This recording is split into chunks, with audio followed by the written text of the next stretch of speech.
குரு வாழ்க, குருவே துணை, குரு அடி போற்றி. இப்போ பார்த்தீங்கன்னா 2025 தமிழ் வருட பிறப்பில் பார்த்தீங்கன்னா 12வது மாதம் கடைசி மாதமான பங்குனி மாதத்திற்கு என்ன விதமான பலாபலன்கள் ஒவ்வொரு ராசிக்கும் இருக்குது அப்படிங்கிறத நம்ம விரிவாக தெளிவாக பார்க்க இருக்கிறோம். அந்த வகையில் பங்குனி மாதம் அப்படின்னு எடுத்துக்கிட்டோம்னா பங்குனி உத்திரம் அப்படிங்கிறது மிக சிறப்புமிக்க பண்டிகையாக இருக்குது. அது மட்டும் இல்லாமல் இந்த பங்குனி மாதத்தில் 7 சுப முகூர்த்தங்கள் வருது. பங்குனி மாதத்தில் தான் பார்த்தீங்கன்னா கிராமப்புற திருவிழாக்கள் தொடங்கக்கூடிய ஒரு காலகட்டமாக இருக்குது. இந்த பங்குனி மாதத்தில் சூரிய பகவான் பார்த்தீங்கன்னா காலச்சக்கரத்தின் 12வது ராசியான மீனம் ராசியில் அமர்ந்து அருள்வளிக்கக்கூடிய ஒரு அற்புதமான மாதமாக இந்த மாதம் இருக்குது. இந்த மாதத்தை பொறுத்த வகையில் பல்வேறு விதமான சிறப்பு பண்டிகைகள் இருந்தாலும் திருவிழாக்களும் திருமணங்களும் அதிகமாக நடக்கக்கூடிய ஒரு மாதமாக இந்த பங்குனி மாதம் அப்படிங்கிறது அமைஞ்சிருக்கு. நேயர்கள் அனைவருக்கும் இந்த பங்குனி மாதத்தில் ஒவ்வொரு ராசிக்கும் எப்படி இருக்கும், என்னென்ன விசேஷங்கள் இருக்குது, என்ன செய்யலாம், என்ன செய்யக்கூடாது, என்ன விதமான வழிபாடுகள் செய்யலாம் அப்படிங்கிறதை பற்றியும், என்னென்ன முயற்சிகள் கை கொடுக்கும் அப்படிங்கிற பற்றியும் முழுமையாக தெளிவாக நம்ம பார்க்க இருக்கிறோம். நம்ம வீடியோவை தொடர்ச்சியாக நீங்கள் முழுமையாக பாருங்கள். இப்போ உங்களுடைய ராசிக்கு எப்படி இருக்குது அப்படிங்கிறத இப்போ பார்க்கலாம். கன்னிராசி காலச்சக்கரத்தின் 6வது ராசி கன்னிராசி. கன்னிராசியை பொறுத்த வகையில் நிலம் போல குடும்பத்தை தாங்கக்கூடியவர்கள், குடும்பத்தின் கஷ்ட நஷ்டங்களை தாங்கி குடும்பத்தோட நல்ல வளர்ச்சி பாதையில் கொண்டு போகக்கூடிய ஒரு திறன் உள்ளவங்க தான் அந்த கன்னிராசி அன்பர்கள். ஒரு திறமையாகவும் சூழ்நிலைக்கேற்றபடியும் புத்திசாலித்தனமாக செயல்படக்கூடிய ஒரு ஆற்றல் அப்படிங்கிறது கன்னிராசிக்கு உண்டு. கன்னிராசி ரொம்ப சாதுரியமான அமைப்பு கொண்டவர்கள், ஆசைகள் நிறைய உடையவர்கள். அபிலாசைகளை நிறைவேற்றுவது அப்படிங்கிறதுக்கான முயற்சிகளை திட்டமிட்டு செயல்படுத்தக்கூடியவர்களாக இருக்கக்கூடிய உங்களுக்கு இந்த காலகட்டம்லாம் எப்படி போய்கிட்டு இருக்கு அப்படின்னா கன்னிராசியை பொறுத்தவரை ரொம்ப சிரமத்துக்கு ஆளாயாச்சு. என்ன காரணம்னா ராசியிலேயே கேது பகவான் அமர்ந்துட்டார். 7ஆம் இடத்துல ராகு. ராசிநாதன் அவ்வப்போ கேதுவின் பிடியிலையும் ராகுவின் பிடியிலையும் சிக்கி தவிக்கிறது, இல்லை நீசமடைகிறது, இப்படிங்கிற மாதிரி பல்வேறு காரணங்களால் சிரமங்களை அனுபவிச்சுட்டிங்க. கன்னிராசியை பொறுத்தவரையில் ரொம்ப நற்பலன் அப்படின்னு சொல்லிட முடியாது. ஆமாம், உங்களுக்கு சுற்றி என்னதான் நல்லபடியாக நடந்தாலும் அது உங்களுக்கு பயனுள்ளதாக இல்லை அப்படிங்கிறது மாதிரி இருக்குது. அப்போ கன்னிராசியை பொறுத்தவரை கஷ்டங்கள், உறவுகளில் கொஞ்சம் கஷ்டம், மன கஷ்டங்கள், பண கஷ்டம், வருமானத்தில் சரியான வருமானம் இல்லை, வேலை இல்லை, தொழில் வியாபாரத்தில் ஒரு செழிப்பம் இல்லை அப்படிங்கிற மாதிரி நிறைய விஷயங்கள் நம்ம வாழ்க்கையில் மன உளைச்சலோடு ஓடிக்கிட்டு இருக்குது. ஒரு மனசில் இனம் புரியாத கவலையும் விரக்தியும் போய்கிட்டு இருக்குது. இதெல்லாம் என்னென்னு எடுத்துக்கிறது அப்படின்னு பார்த்தோம்னா இப்போ கன்னிராசியை பொறுத்தவரை நிறைய ஜாதகங்களை நமக்கு அனுப்பி பார்த்துருக்கீங்க. அந்த வகையில் பார்த்தோம்னா எதனால் இப்படி சொல்கிறோம்னா அந்த ஜாதகம் உங்களோட கன்னிராசியை பொறுத்த வகையில் இந்த மாதிரி சூழ்நிலைகள் அப்படிங்கிறது நிறைய பேர் அகப்பட்டிருக்கீங்க. அது மட்டும் இல்லாமல் உங்களுக்கு பாக்யாதிபதினு சொல்லக்கூடிய சனி பகவான், அதாவது யோகக்காரகராகவே இருக்கக்கூடிய சனியும் 6ஆம் இடத்துக்கு போயிட்டார். ஸோ பல்வேறு காரணங்கள் இருந்தாலும் இந்த கன்னிராசிக்கு இனிமே எப்படி இருக்க போகுது அப்படிங்கிறத இந்த பங்குனி மாதத்தில் எப்படி இருக்க போகுதுங்கிறத பார்க்குறோம். இந்த பங்குனி மாதம் அப்படின்னு எடுத்துக்கிட்டோம்னா எப்படி இருக்குது அப்படின்னா ராசிநாதன் 7ஆம் இடத்துல போய் மறைஞ்சிட்டார், நீசமடைஞ்சிட்டார். நீசமடைஞ்சாலே என்ன காரணம், ஒன்றும் பெரிய பலன்களை நம்ம எதிர்பார்க்க முடியாது. பங்குனி மாதம் நமக்கு பெருசாக எதையும் எதிர்பார்த்துட முடியாது. இருக்கிறத செலவு பண்ணிக்கிட்டு சந்தோஷமாக மகிழ்ச்சியாக இருக்கிறது அப்படிங்கிறது ரொம்ப நல்லது. எந்த ஒரு சிக்கல்லையும் பிக்கல்லையும் மாட்டாமல் உடம்பு ஆரோக்கியத்தை மெயின்டைன் பண்ணிக்கிட்டு மன ஆரோக்கியத்தையும் மெயின்டைன் பண்ணிக்கிட்டு இந்த காலத்தை கடத்துறது தான் நல்லது. ஏற்கனவே கேது பகவான் அங்கே இருந்து மன உளைச்சலை கொடுப்பாரு, விரக்தி நிலையை கொடுப்பாரு, தடை தாமதத்தை கொடுப்பாரு. இன்னொரு பக்கம் ராசிநாதனும் நீசமடைஞ்சிட்டதுனால ஏதோ உலகமே அழிஞ்சது மாதிரி ஒரு ஃபீலிங் வரும். எல்லாம் இருந்தும் இல்லாத மாதிரி ஒரு நினப்பு இருக்கும். இந்த நினப்பெல்லாம் கொஞ்சம் தற்காலிகமானது தான். அது ராகுவோட சுக்கிரனோட சேர்ந்துருக்கிறதுனால என்ன நடக்குது அப்படின்னா, கொஞ்சம் இவ்வளவு பிரச்சனை சிக்கல் இருந்தாலும் இந்த கூட்டு தொழில், நண்பர்கள், உறவுகள் சம்மந்தப்பட்ட விஷயத்துலேருந்து கொஞ்சம் உதவிகள் கிடைக்குங்க. ஆமாம், உதவிகள் கிடைக்கும்.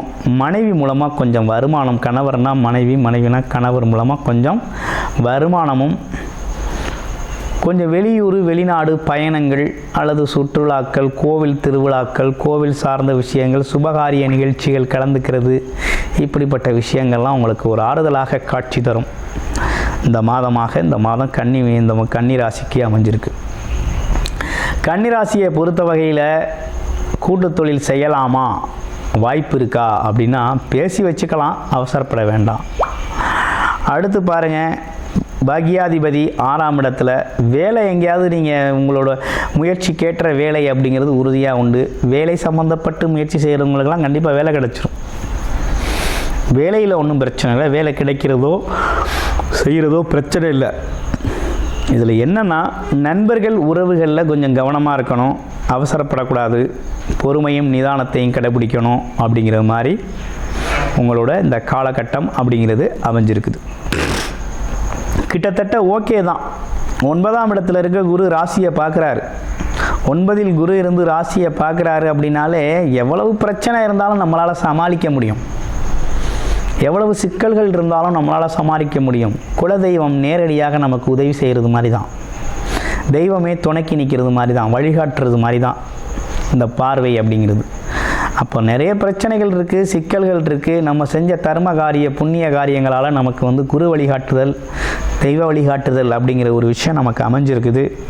அதனால் நம்ம வாழ்க்கை பயணம் அப்படிங்கிறது ரொம்ப சிறப்பாக போகும்.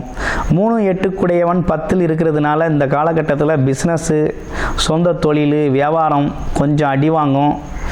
ஏன்னா கொஞ்சம் பிரச்சனை வரும். எதிர்பாராத வகையில் பார்த்திங்கன்னா கொஞ்சம் மன கஷ்டங்கள் வரக்கூடிய அமைப்பு இருக்குது. அதனால் கொஞ்சம் பெரிய முதலீடுகள் இந்த கடத்தில் தொழில் சம்மந்தப்பட்டு இறங்கிட வேண்டாம். அதே நேரத்தில் யாரையும் நம்பி ஒரு புது முதலீடெலாம் செய்ய வேண்டாம்.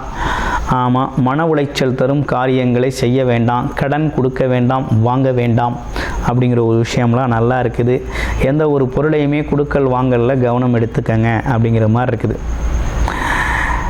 அதே நேரத்தில் சூரியன் 12ஆம் அதிபதி 7ல் இருக்கிறதுனால, 12 குடையவன் 7ல் இருந்தால் என்ன நடக்குது அப்படின்னா, கொஞ்சம் நண்பர்கள், மனைவி சம்மந்தப்பட்ட சொந்த பந்தங்களில் கொஞ்சம் செலவுகள் நிறையா வருது, சுப செலவுகள் அப்படிங்கிற ஒரு விஷயம்லாம் நிறையா வருது. அதே நேரத்தில் உங்களுக்கே செலவு, வேலை, தொழில், முதலீடு அப்படின்னு பல்வேறு விதமாக செலவுகள் நிறையா இருக்குது. அதனால் கொஞ்சம் பொறுமையாக கவனமாக செயல்படுங்க. பெருமாள் கோயிலுக்கு புதன்கிழமை கம்பல்சரி போயிட்டு வாங்க. ஆமாம், பெருமாள் தான் உங்களை காப்பாற்றணும் அப்படிங்கிற மாதிரி இந்த தொழில் வியாபாரம் சம்மந்தப்பட்டு, வருமானம் சம்மந்தப்பட்ட விஷயங்களில் அவர் உங்களுக்கு உதவி செய்யணுங்கிற ஒரு அமைப்பு அப்படிங்கிறது இருக்குது. சரி, உங்கள் ராசியில் இருக்க நட்சத்திரங்கள்லாம் எப்படி இருக்குது அப்படின்னா, உத்திர நட்சத்திரம். உத்திர நட்சத்திரம் அப்படிங்கிறது சாஸ்திர ஞானம் இருக்குது, கல்வி, கேள்வி, ஞானம், அறிவு எல்லாமே ரொம்ப சிறப்பாக இருக்குது. அரசியல் ஞானம் இருக்குது, அதிகார தோரணை உடையவர்கள், மதிப்பு மரியாதையை எதிர்பார்க்கக்கூடியவர்கள். ஆமாம், கூடுமான வரையும் மற்றவங்களுக்கு உதவி செய்யக்கூடியவங்களாக இருக்கிறீங்க. உங்களுக்கு இந்த காலகட்டத்தில் என்னென்னா கொஞ்சம் விரைய செலவுகளுக்கு வெளிநாடு, வெளியூர் பயணம் சார்ந்த விஷயங்களை பயன்படுத்திக்கலாம்.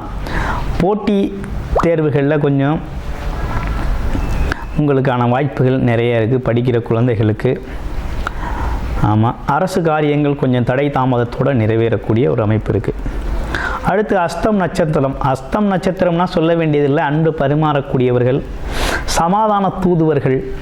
அப்படின்னா என்னென்னா, ஒரு 2 பேருக்குள்ள சண்டையோ மனஸ்தாபமோ வருத்தமோ இருக்குன்னா 2 பேரையும் பேசி சரி பண்ணி 2 பேரையும் ஒன்று சேர்க்கறது அப்படிங்கிறது தான் அந்த ஒரு அமைப்பு கொண்டவர்கள் அஸ்த நட்சத்திரங்காரங்களுக்குன்னே உண்ட சிறப்பு. ஏன்னா உலகத்துலேயும் சரி, நாட்டிலையும் சரி, வீட்டிலையும் சரி, குடும்பத்துலேயும் சரி, யார் 2 பேரை இணைச்சி மனஸ்தாபம் உள்ளவங்களை சரி செய்கிறாங்களோ அவங்களாம் அஸ்த நட்சத்திரத்தில் பிறந்தவங்களுக்கு தான் அந்த மாதிரி ஒரு எண்ணமே நிறைய வரும். ஆமாம், ரெண்டு டீமை ஒன்றா சேர்க்குறது, கணவன் மனைவி பிரச்சனையை சரி செய்கிறது, ஆமாம், நாட்டு பிரச்சனையை சரி பண்ணுறது, செல்ல பிரச்சனையை தீர்க்கிறது, இப்படிப்பட்ட விஷயங்கள்லாம் இவங்களுக்கு வந்து ரொம்ப இலகுவாக கையாளக்கூடிய ஒரு திறன் அப்படிங்கிறது ரொம்ப நல்லதாக உண்டு. அன்பை செலுத்தக்கூடியவர், அரவணைப்பாக பேசக்கூடியவர்கள், ஆமாம், எந்த இடத்துலையும் சுயமரியாதையை விட்டு கொடுக்காம நல்லது திட்டத்தை சீர்தூக்கி பேசும் வாய்ப்பு அப்படிங்கிறது உண்டு. சரி, ஓகே, இவங்களுக்கு இந்த காலகட்டம் எப்படி இருக்குது அப்படின்னா, மனசு கொஞ்சம் சஞ்சலப்படும், மனசில் கொஞ்சம் இனம் புரியாத கவலைகள் தோன்றும். இருந்தாலும் அதெல்லாம் சமாளித்து வெளிவரக்கூடிய ஒரு ஆற்றல் அப்படிங்கிறது இந்த காலகட்டத்தில் உங்களுக்கு நல்லாவே இருக்குது. வருமானம் அப்படிங்கிறது இயல்பாக இருக்கக்கூடிய ஒரு அமைப்பும் அதற்கேற்ற செலவுகளும் உண்டு. அடுத்து சித்திரை நட்சத்திரம். சித்திரை நட்சத்திரத்தை பொறுத்த வகையில் பார்த்தீங்கன்னா, நிறைய விஷயத்தை தெரிஞ்சுக்கணும்னு நினைப்பாங்க.